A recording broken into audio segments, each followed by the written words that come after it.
हाय, मी रोकडीताई. माझ्या यूट्यूब चॅनलवर तुम्हा सर्वांचं अगदी मनापासून स्वागत आहे. आणि थोडा मोठ्यांना माझा अगदी मनापासून नमस्कार, लहान धाकट्यांना माझा हाय हॅलो. तर आज आपण तोच विषय घेऊया की देवाने आपल्याला इतकं सुखी ठेवलेलं आहे की किती सुखी ठेवलेलं आहे त्याचं आपल्याकडे गणितच नाही. पण मात्र दुःख कुठे कुठे दिलेलं आहे, कमी काय काय पडलेली आहे आणि मला काय काय हवं आहे ते मिळालेलं नाही आहे, त्याची काउंटिंग मात्र मी अगदी खूप छानपणाने त्याची मी काउंटिंग करून ठेवलेली आहे की ह्या वस्तू माझ्या जीवनामध्ये कमी आहे आणि त्या सगळ्या गोष्टी माझ्या मनाला त्रास देत आहेत.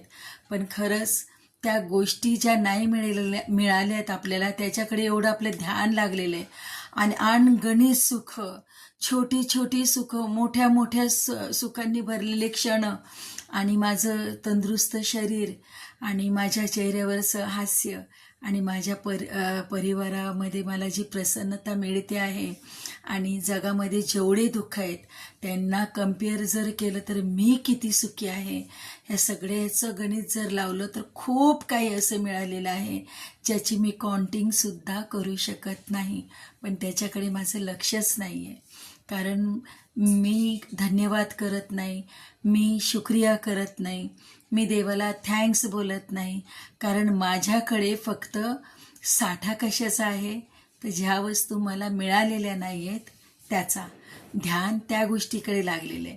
पण खूप काही असे सुखांनी भरलेलं भिजलेलं माझं जे जीवन आहे ते कुठले कुठले आहेत त्याच्याकडे मात्र माझं लक्ष जात नाही आहे. तर असेच दोन मित्र असतात आणि एखादे दोन मित्र जर आपल्याकडे आले आणि मी जर त्यांना दोघांना चॉकलेट दिलं तर एक मला थँक्यू बोलतं आणि दुसरं बोलतं हां काय ते थँक्यू बोलायचं, चॉकलेट तर दिलं. पण दुसरी वेळेस जर माझ्याकडे 100-200 रुपयेवाली कॅडबरी जर आली आणि ते छोटे छोटे बालमित्र माझ्याकडे येऊन उभे राहिले तर नक्कीच माझ्या मनामध्ये तो भाव येईल की याला मी गेल्या वेळेस चॉकलेट दिलं त्याने मला भरभरून थँक्यू म्हटलं, पण दुसऱ्याने मला डायरेक्ट बोललं की काय त्याच्यात एवढं की याने मला चॉकलेट दिलं आहे तर काय त्याला थँक्यू बोलायचं आहे. तर नक्कीच माझ्याकडचं चॉकलेट ज्याने मला थँक्यू बोललं होतं त्याला मला द्यावंसं वाटेल अगदी मनापासून, कारण मला तो थँक्यू मिळालेला होता.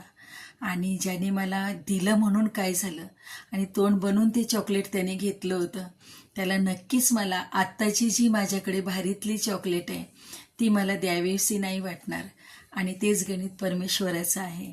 म्हणून भरभरून शुक्रिया, थँक्यू करा, कारण खूप काही मिळत आहे आणि थँक्यू म्हटल्यावर खूप काही मिळणार आहे. तर ही व्हिडिओ मनापासून बघितल्याबद्दल अगदी मनापासून थँक्यू.